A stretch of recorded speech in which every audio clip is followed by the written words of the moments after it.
Hello?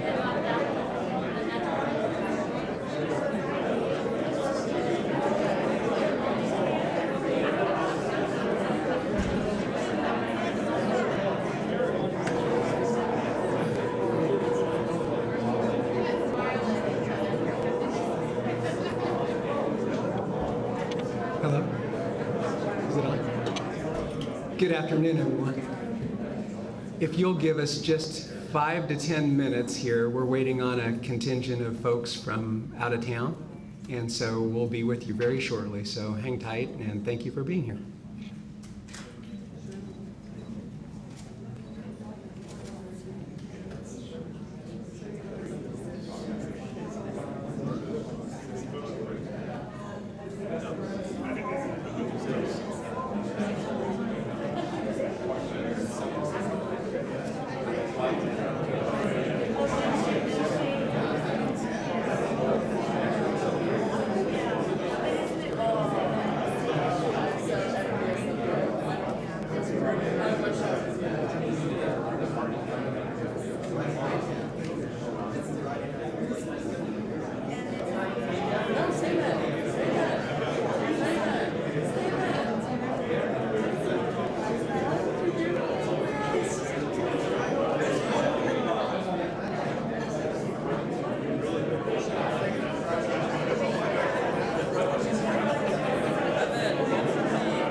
Good morning. Thank you for waiting patiently with us this morning. My name is David Kaufman. I'm the mayor. I want to welcome everyone to the city of Hesston this morning on behalf of the community and the city and the Chamber of Commerce. Welcome. I know a lot of people are here for the first time. This is an exciting day for the city and for the state, and there's a lot to learn and know, and so to do that, I'm going to immediately pass the microphone over to Representative Stephen Owens, who will tell you some more.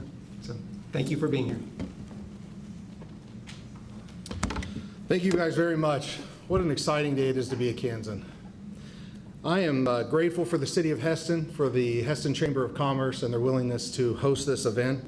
And thank you very much to my colleagues who will point out a little bit later, because truly passing legislation in the state of Kansas is a team effort. Today, we are pleased to announce the passage of and signing of House Bill 2074. Some of you guys may have looked around town and seen the signs, welcome Teffies. Anybody want to take a guess at what a Teffie is?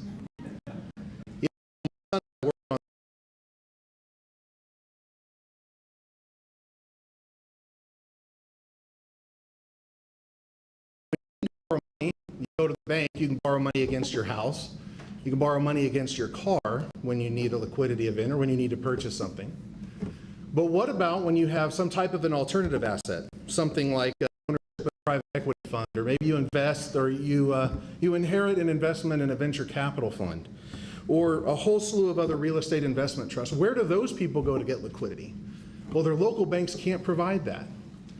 But thanks to this legislation in Kansas, we have developed the framework to allow those high net worth individuals, using technology and the infrastructure created, to be able to do those loans and put those items in trust right here in Kansas virtually. This is a phenomenal opportunity that we have to be just like South Dakota is to credit cards, to be like Delaware is to business and corporations, to be like Utah is in the industrial lending market. And as somebody says, Kansas is the new Bermuda, because Bermuda is where the insurance industry apparently thrives.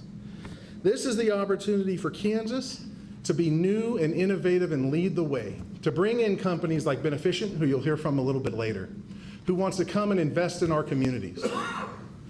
Bring in other companies that want to do this exact same type of lending, because nowhere in the country, nowhere in the world, do the statutes and laws exist like they do today in Kansas to enable this type of option for people, to bring in money from outside of the state and outside of the country to the tunes of hundreds of millions of dollars running right through the state of Kansas, being involved in our local communities, being involved in our local banks.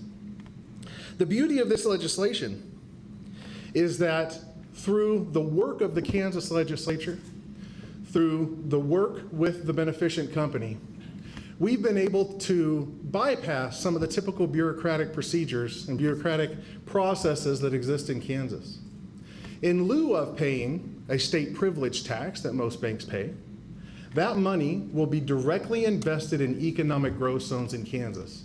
And those economic growth zones represent the 77 most rural counties in Kansas. Can you imagine what that means for Meade, Kansas, or Larned, Kansas, or some of these other smaller communities that have significant infrastructure needs, that might need a grocery store, that might need new gas pipes? This money will go directly to those communities through their foundations to be able to be invested in the things that rural Kansas needs most. Zero risk to the taxpayer. Zero cost to the state of Kansas. We've been able to work with this group. Zero taxpayer subsidies, which we hear about all the time. They want to come do business here. They want to join us in the state of Kansas. As this industry grows, we're going to see many other companies over the next 10 years, 5 years, 3 years, come join us in the state. Some will be here brick and mortar, some will be here remotely. The beautiful part is we are taking the lead. We are planting our stake first, to be first in this industry, to be first in leading the way. And I'm so incredibly proud of those that I've had a chance to work with. I'd like to give the opportunity now to Speaker Ron Reichman to say a few words. He'll be followed by our President, Senate President Ty Masterson, and our House Majority Leader Dan Hawkins. And then we'll come back up.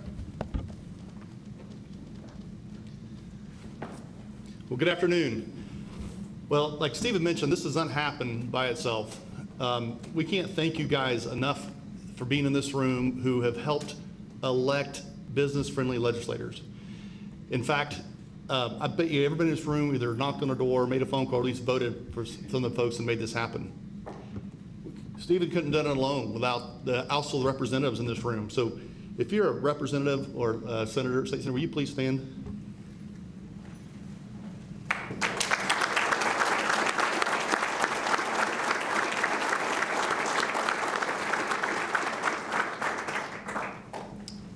Thank you guys so much for what you did on this and what you've done all session. We've had a tremendous year to pass solid reforms to help our state during this trying time.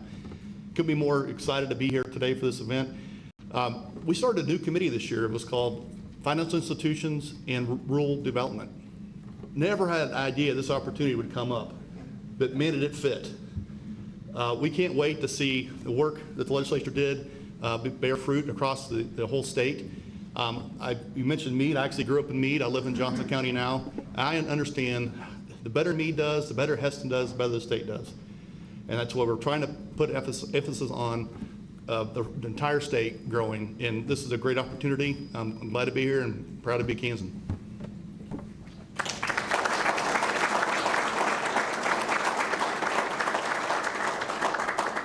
I won't need my 3 minutes. This is mostly thank yous, right? What was fascinating, the policy was complex, but the decision was simple, right? When you find out the commitment that Brad and team had to Kansas, to Hesston, and it would benefit not just Hesston, but rural Kansas, Kansas as a whole. The decision to put the chess pieces on the board in a way that we could make it happen was an easy decision. And these are the fun things we do, right? There's all kinds of things we argue about in Topeka and issues that create all kinds of emotion and stress. This was something where we really were able to work together across both chambers, even with the governor's office, right? I mean, we don't often see alike, we're pretty divergent in our views of what, government should or shouldn't do and how big it should get in the private sector. All that minutia got to be pushed to the back, and we were able to have a big success. And so I was just excited to be able to help put that train together and excited to be part of the process. So thank you, Brad. Thank you, team. Thank you, Brad, and congratulations.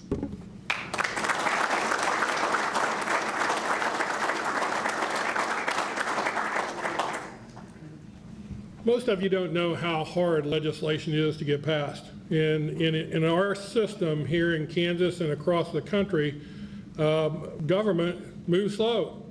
And typically for something to come into our legislature and get done in just a few short weeks, which is actually what happened, is amazing.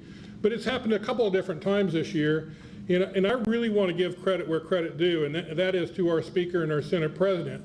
Those two have worked together very, very efficiently to identify those opportunities that are most important to Kansas and to make sure that they get those done. And then you have to give credit to Stephen Owens, who literally brought the idea to us, gave us the vision, and allowed us to work on it in a timely manner and really assist through the whole process. He has done yeoman's work in making sure this happened. So it's not easy for something like this to happen, but when you can put Kansas first, which is important to us, and make a new industry in Kansas, how can we lose? So I really want to thank these three individuals for exactly what they've done this year in putting Kansas first and making sure we're getting a brand new industry that's really going to help us in the future. Thank you.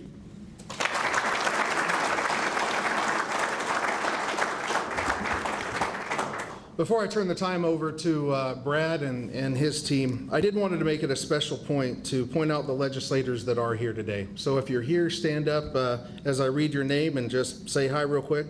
We have Senator Carolyn McGinn, who's a senator for our district. Thank her for being here. Love the applause, but we can hold that till we get to the end. Thank you. We have Senator Mike Fagg, who is joining us as well. Representative Nick Hoheisel. Representative Patrick Penn. Representative Tom Kessler, Representative Emil Berquist, Representative Avery Anderson, Representative Brian Burkamp, Representative Charlotte Esau, Representative Michael Murphy, and Representative Chris Croft. Did I miss anybody? Our Speaker Pro Tem, Representative Blaine Finch. Thank you very much.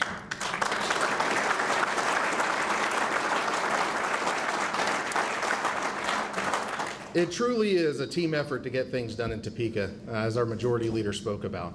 But this opportunity would never even came into my mind had it not been for the work of Brad Hebner, of Keith, of Derek Fletcher, of so many other people that saw the vision of how we could take a new and budding industry and make it benefit our state.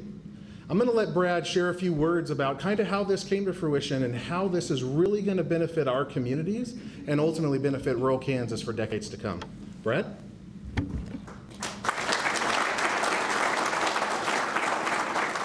Thank you.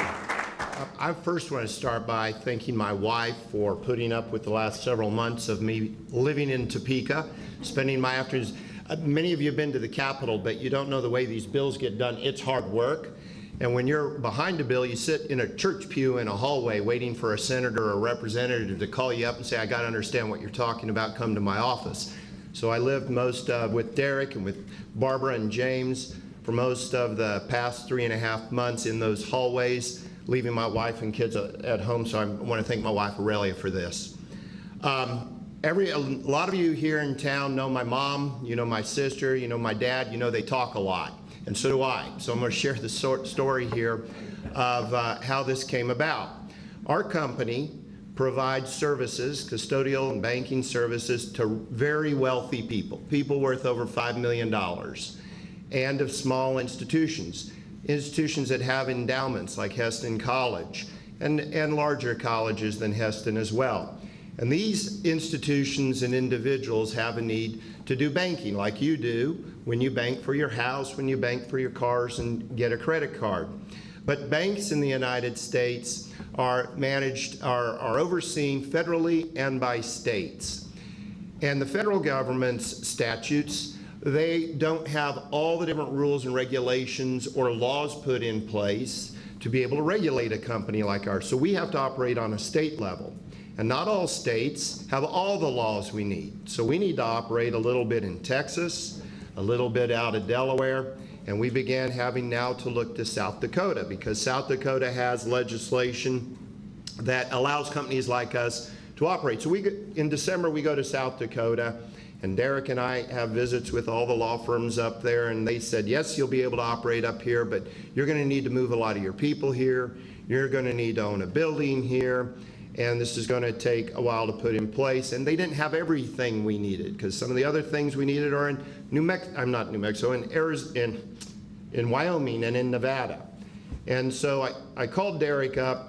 First I called my mother up, and I'm talking to my mom, and I'm like, we may need to go to South Dakota. We may need to have a building up there. I'll probably have to get a house or something and live up there. And Mom says, you know, we've been fighting for a grocery store for so long. If you're going to own a building up there, can't you get a grocery store here in Hesston?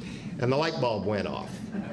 And I called Derek and I said, you know, we have to make all this investment in South Dakota.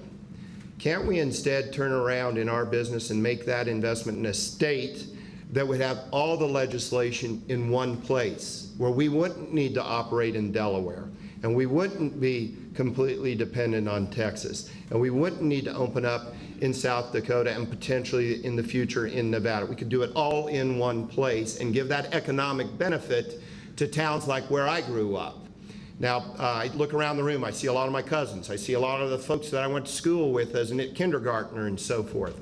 And you think about what this town was when I was in kindergarten. We had 2 grocery stores, we had a bakery, we had a butcher shop.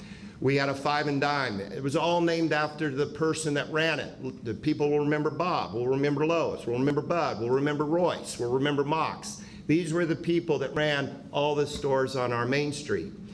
But in federal policy changed that with the Russian grain embargo in 1979. We had the agricultural problem. Slowly all of our stores started to close. Walmart didn't kill us. Our main street died, with federal policy. And so as part of this discussion, Walmart came 10 years after we were closing down and ending to just one grocery store with Weaver's Grocery Store. The federal government's policy on the Cold War with Russia is what shut us down.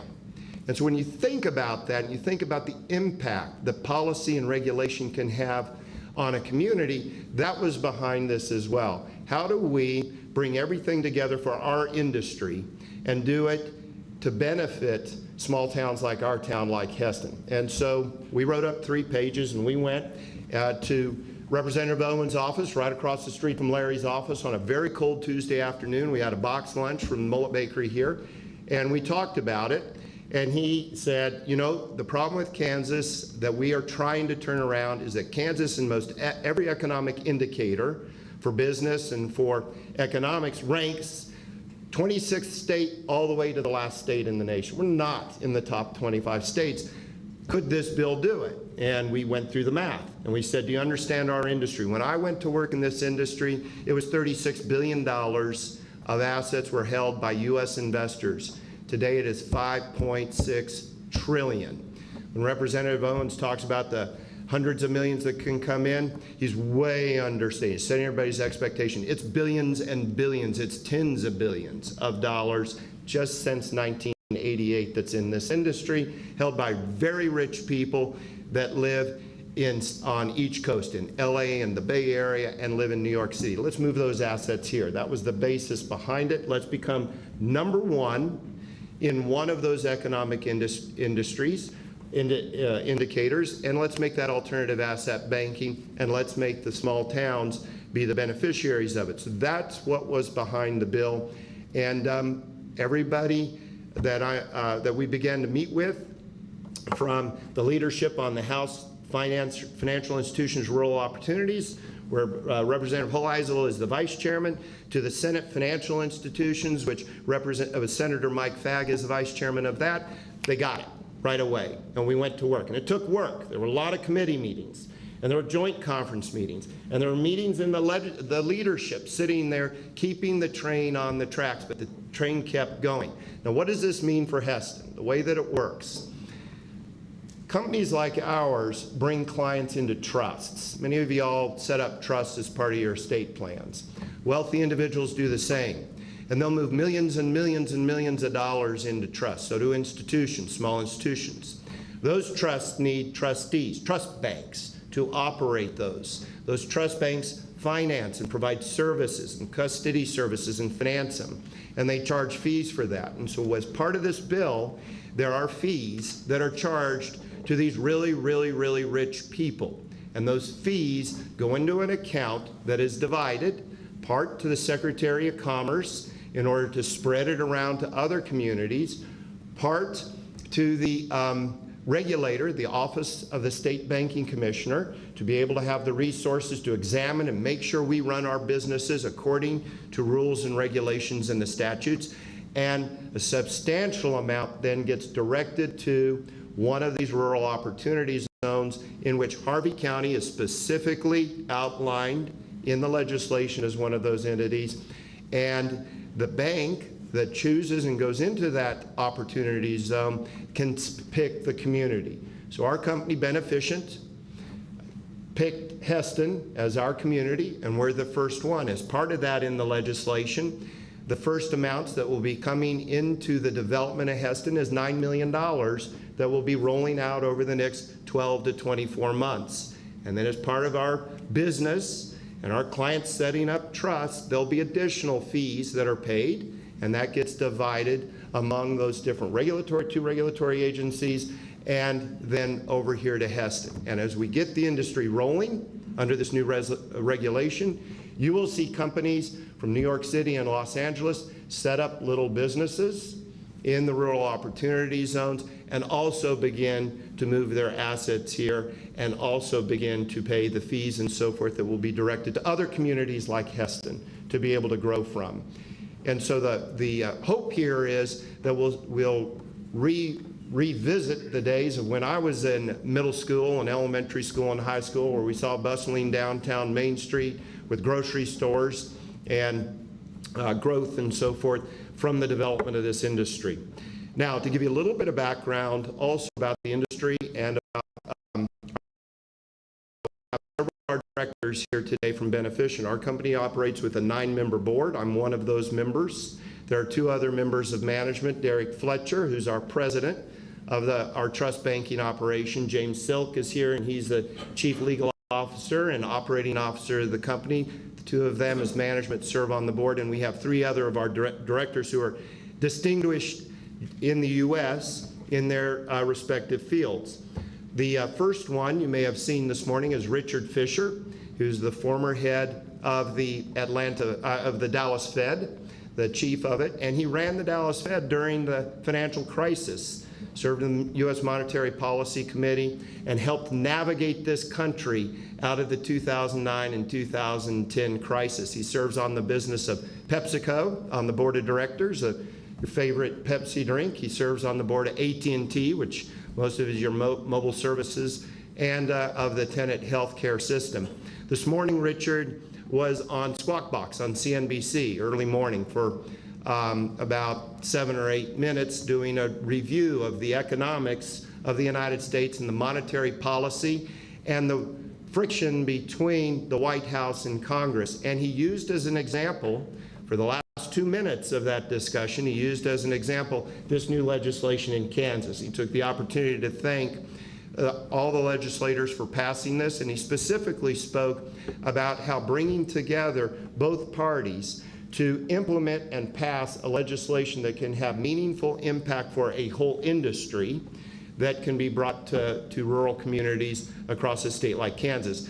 And the example was given that Kansas will become what Bermuda is to insurance. Bermuda is the world's insurance operating jurisdiction for most all insurance companies. Even though they may say they're from New York City, their assets are actually in Hamilton, Bermuda. So I'm pleased to have with me today Richard Fisher here. I'll get up then and introduce each of the others, and he'll share a little bit about what he shared on CNBC.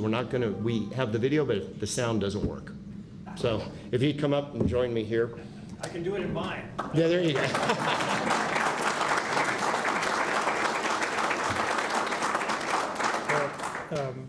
I want to thank these gentlemen and the others who are here representing the government.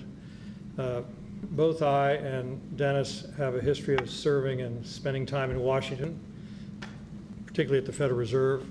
My next guest, your next guest, was head of the Atlanta Fed. We used to always say that Washington's Hollywood for ugly people. They fight with each other, they care about themselves. This was a perfect example, and I pointed out on national television this morning. You're going to get inundated, by the way. Particularly, I mentioned 2 of you in particular. I'm sorry I didn't mention everybody, but this is an example of getting something done. Your lower house, your upper house, and a Democratic governor signed this bill. You just don't see this anymore in the United States. It's sad. And I point that out as real encouragement. They wanted to talk about the Biden program and everything else. I said, well, let me give you an example that works. So you guys work. I'm sure you're going to get a lot of attention from this. And if you haven't noted it already, particularly with Brad's devotion and love for this town, and the fact that all of you are related to him somehow, I've noticed, there's a lot of ambition here for this company, for the industry, and for Kansas. And I hope you will help us realize that. I'm so impressed we have all these legislators here. I don't know who the designated survivor is in this crowd, but anyway, I want to thank you, particularly you guys who led this effort and all the rest of you who supported it.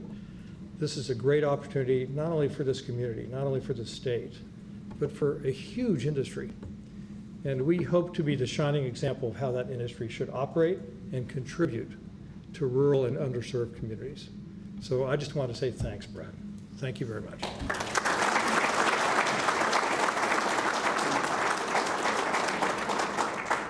Dennis Lockhart is a steadfast director for Beneficient. He was the head and ran the Atlanta Fed during the same time period that Richard ran the Dallas Fed.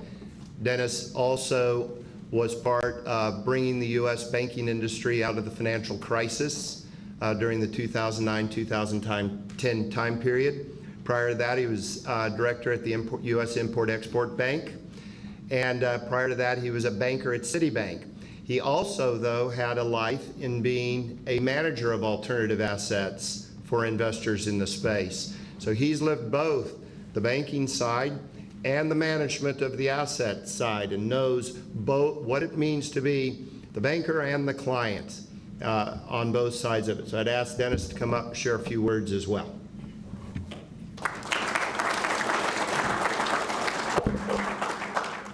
Well, almost everything has been said, but not by everyone, so I will add my congratulations to all involved here, particularly the legislators who are here who have passed enabling legislation to start an industry in Kansas that, once going, will be very hard for any other state or jurisdiction to duplicate.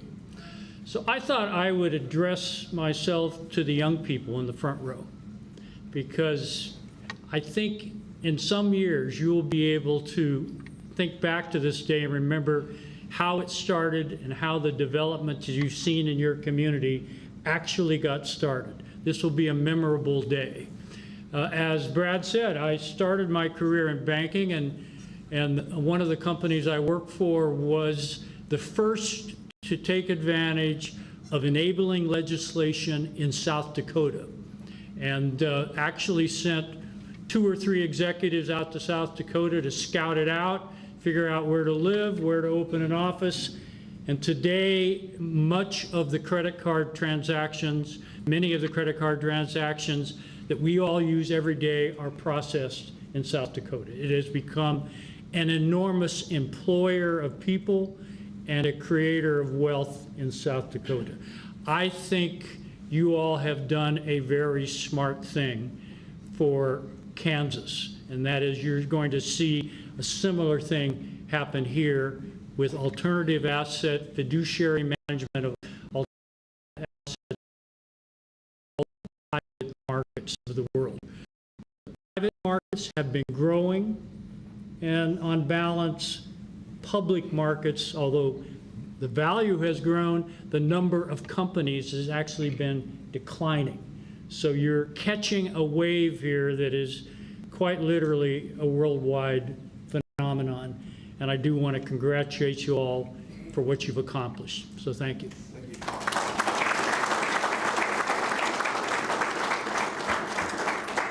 Thank you, Richard and Dennis. Both of their input at our board level helps to build the company in what we call a safe and sound and prudent manner for our industry.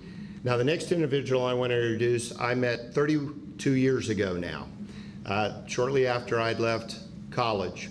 And this is, we now are a $5.6 trillion U.S. industry. This is an individual who was a founder of the industry. He built it. So think about Hesston Corporation many years ago and Lyle Yost and the patents that were created to build the whole industry, the whole hay moving industry, and so forth. That industry is this big compared to the industry that Tom Hicks was a founder of. $5.6 trillion industry now, and he was at the ground floor. His firm was the largest in the world for many years when I met him, larger than the brand names now, such as Blackstone and others. And I'm proud to have him here, proud to have him on our board. Tom?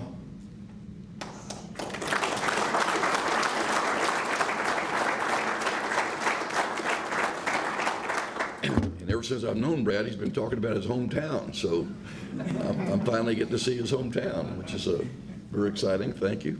It is. It's just flat as my hometown. So I did my first leveraged buyout in 1977. I think there were probably total assets in the industry, maybe at the time, maybe $1 billion, maybe a little bit more than that. As Brad has said, now that has grown to 5.6 trillion. So if you get, 2.5% of a little, doesn't sound like a big number, but if you start applying that against something that can continue to grow, it has potential to be huge for the state of Kansas. In 1986, I did my first significant LBO. I bought Dr. Pepper, and I still drink it. It's good. And was able to sell it to Cadbury Schweppes for a lot more than we paid for it. So it was a good thing for all the employees. It's certainly a good thing for me at age 39, but that was a long time ago. So anyway, I think the Republicans want to thank all of you, and my son Tommy is a co-chair of the Republican National Convention, so I'm kind of watching how a lot of the stuff has been working. It's very special when guys can get together on both sides of the aisle and get things done the way you have done here in Kansas. I wish we could do more of that in D.C., but congratulations. As I understand it, we're going to go through a period here the next 12 to 24 months of getting this thing all worked out. I'm confident that Brad and his team will do a great job, and I think all of you should be very proud of. You'll look back on this. This is going to be enormous. So congratulations. Thank you.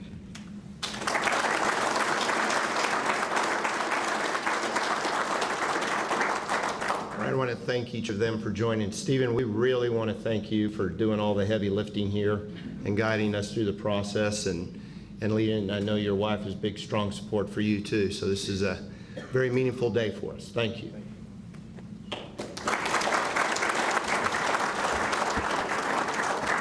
You know, I certainly would be remiss if I failed to point out my wife, Rose. Yes, I'm going to have you stand up, please. This is my lovely bride that is certainly my better 90%, and without her and her support, I wouldn't even be able to serve.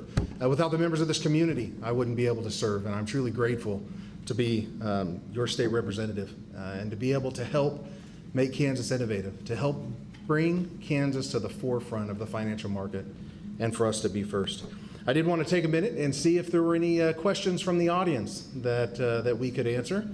We won't try to explain quantum physics in a paragraph or two, but are there any questions that anybody would like to ask at this point? Well, sounds like then we have said enough for the day. Thank you guys again all for being here. Thank you, Beneficent, for your investment in our state, for your willingness to work with us. Thank you to our community for your open arms and your willingness to accept this industry, to be innovative, to lead. Thank you to our legislative leadership for their passion and their desire to make Kansas a better place.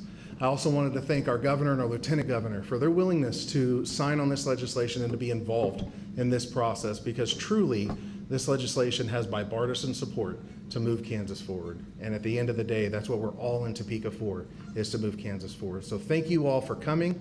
Thank you for your support, and have a great day. Thank you.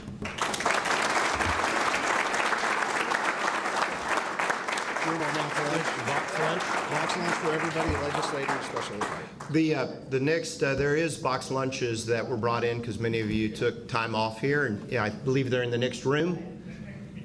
Between the buildings here, there's box lunches for the legislators. There'll be a luncheon, and that's at my sister's house, and I believe you all have her address. And she's been in the kitchen all night and morning. Thank you.